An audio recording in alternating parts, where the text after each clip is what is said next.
Close to Africa and equidistant from Europe and North America, Brazil's central location plays a defining role in its global geoeconomic significance. This makes Brazil the melting pot of the world's races, cultures and ethnicities, with the markers of world greatness. But with waning Western influence and the rise of BRICS, is the world ready for Brazilian dominance on the world stage? Will tough allies be tougher opposition? Is Brazil the next superpower? Let's find out. In the center of Brazil's flag is a blue disc emblazoned with the Southern Cross and the national adage, "Order on Progress." These words signal Brazil's great power aspirations, and with the extent of mineral deposits, natural wonders like the Amazon, and roughly half of South America's landmass and population. Few would deny the country's geopolitical potential, but Brazil is not for beginners. A fact concealed by a simple glance at the map. The country's landscape is rough, uneven, and ill-suited to economic development, despite sporadic efforts at industrialization. Brazil remains wedded to an extractive economic model. Perhaps even more troubling is its fragmented internal politics, which opens avenues for foreign interference and subversion. So, what makes Brazil tick? And why is this supposed land of the future still shackled to its troubled past? In 1494, Spain and Portugal split their New World claims with the Treaty of Tordesilhas, handing the Brazilian coast to Lisbon.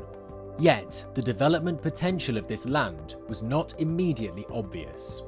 Its mountainous coastline held in natural beauty, but its lack of coastal plains and dense vegetation made it an uninviting destination for settlement. Lisbon thus doled out land grants to wealthy Portuguese, hoping they would bear the immense costs of land clearing and building infrastructures that could climb the coastal escarpments to the inland plains. But in business, nature and human life is cheap.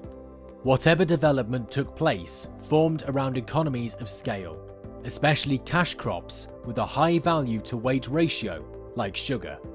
Colonial violence and European diseases soon wiped out local indigenous peoples, and this led the settlers to import nearly 6 million enslaved Africans over the next 350 years to make up the plantation labor force. The natural result was an oligarchic society with a large Afro-Brazilian underclass, which today accounts for nearly half of Brazil's 217 million people. Brazil's dependence on monoculture exports led to powerful agribusiness lobbies, causing the federal government to prioritize industries like Amazonian rubber and Sao Paulo coffee. This led to regionalism and a focus on quantity, making Brazil a regional leader by default. The average Brazilian earns a net monthly wage of 1,600 Brazilian reals, which is about $678, and the Brazilian economy is ranked 5th according to GDP per capita. Modern Brazil dominates the continent, bordering every South American state except for Chile and Ecuador, and these borders are reinforced by geographic fortifications, including the northern Amazon, the western Andes, and the southwestern Pantanal swamplands.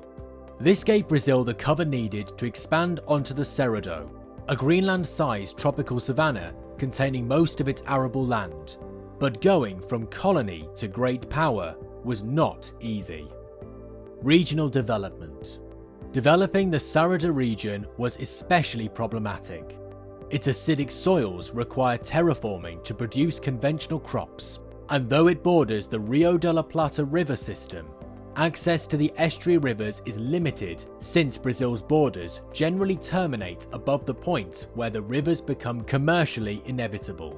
This inflates transport costs since shipments must travel to the narrow coastal plains where park infrastructure is possible. The resulting bottlenecks leaves ports like Santos, the largest in South America, prone to congestion, and the elevated interior also poses obstacles through developing national infrastructures, imposing geographic fragmentation, and further exacerbating regionalism. Even so, the crisis has occasionally spurred Brazil to attempt to overcome these constraints.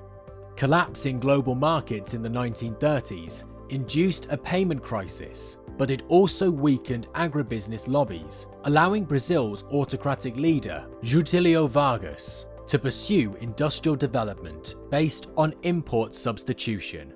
His economic nationalist prescriptions included domestic subsidies, import quotas, and tariffs to shield Brazil's industries from foreign competition. Though these policies stamped the payments outflows, higher consumer prices spurred inflation. The attempts of subsequent democratic governments to impose austerity proved unpopular, and by the 1950s, macroeconomic stability was deprioritized in favor of infrastructure development, including building a new capital at Brasília. The plan succeeded in developing the interior, but in the short run it pushed up inflation and ballooned the foreign debt.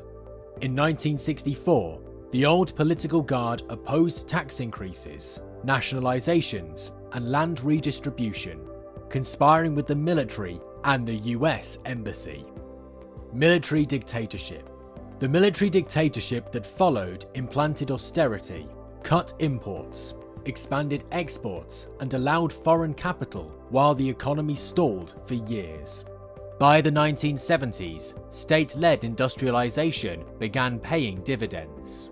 Cerrado clearing began to make bulk cereal exports viable, and the relative decline of Argentina allowed Brazil to convert neighboring Bolivia, Paraguay, and Uruguay into economic satellites. However, industrialization also induced mass migration of peasants to the urban centers in the east, causing mass unemployment. The policy response after the return of democracy in 1985 was to treat the Amazon as an economic release valve. A patchwork of rainforest the size of California was stripped to the bone between 1970 and 2007.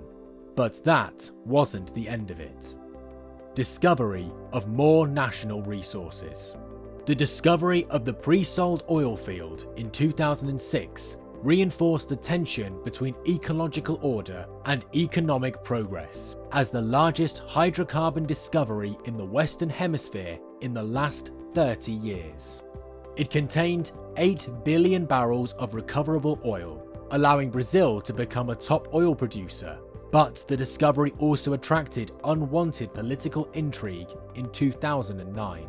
President Lula da Silva started this quiet in Washington when he made the state company Petrobras the chief operator on the offshore oil blocks and partnered with the Chinese oil firm Sinopec while sidelining American multinationals. Relations with Lula's successor, Dilma Rousseff, soured further when the 2013 NSA leaks revealed Washington was spying on the president's office and Petrobras. The fate of the oil blocks was ultimately determined by Brazil's fractious internal politics. In 2016, Rousseff was overthrown in a coup, and Michel Temer announced a public asset sell-off to boost revenue. Temer also accelerated Amazon deforestation, but it generated global backlash. Lula gained legitimacy as president, suggesting Brazil might be ready for a geopolitical comeback. Most significant is Brazil's relationship with Argentina. Brazil-Argentina relations. The two recently announced plans to develop a common trade currency for cross-border payments. Doing so would reduce the dampening effect of Argentina's chronic dollar shortage on bilateral trade, while opening up the Rio de la Plata river system and its favorable geography to Brazilian commerce should the currency gain traction. Other Latin American countries may follow suit. Such a challenge to the US dollar is in keeping with the Lula's independent-minded foreign policy, which prioritizes global outreach.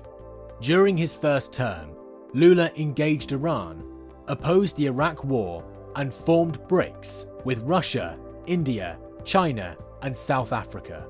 His current neutrality on the Ukraine conflict has won him many admirers in the global south. Relations between Brasília and Beijing have drawn closer since 2009. China has been Brazil's largest trading partner, with the latter recording a $40 billion trade surplus in 2021. The main drawback is the relationship's qualitative asymmetry. Brazil exports raw materials to China and then imports finished goods. Thus, it remains wedded to the commodities loop. To escape this export cycle, Brasília will have to develop higher value-added industries while keeping control of its vital assets. Doing so will allow it to become the central fulcrum between Latin America and China for now, though Brazil's primary draw is the Amazon, which contains half of the world's remaining rainforests. Its carbon sink function is crucial to climate change mitigation, yet preserving the Amazon ecosystem will impose tremendous costs on Brazil and its export-based economy. Still more complicated, Brazil has only contributed 1% of historical carbon emissions, which is why many believe that it is unreasonable to ask it to forego economic self-interest to bail out wealthy countries that develop their economies by burning hydrocarbons. So there are valid arguments on both sides, but since Amazon management is a global problem, some lawmakers have pitched a middle ground in the form of climate reparations or funding ecological projects. Whatever is decided, it has to happen sooner rather than later. The Amazon ecosystem is nearing the tipping point where trees cannot grow back. Beyond this point, the rainforest will degenerate into a savanna. Should this happen, the resulting damage to the world's biosphere would be catastrophic.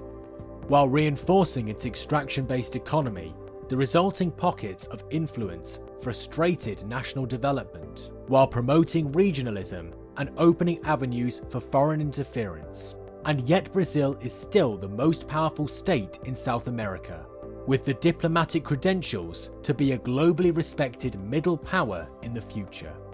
But that belief has been true for the last 200 years. The future has become the present, and the country has yet to live up to its ambitions.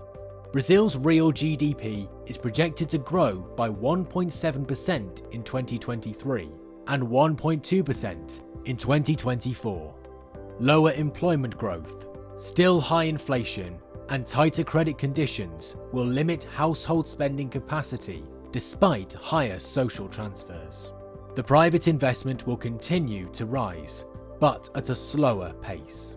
It's only a matter of time before sun shines once more on Terra do Brasil. What do you think of Brazil's future? Let us know in the comment section below. Don't forget to like, share, and subscribe to our YouTube channel so you don't miss out on any of our videos. See you next time. Stay tuned.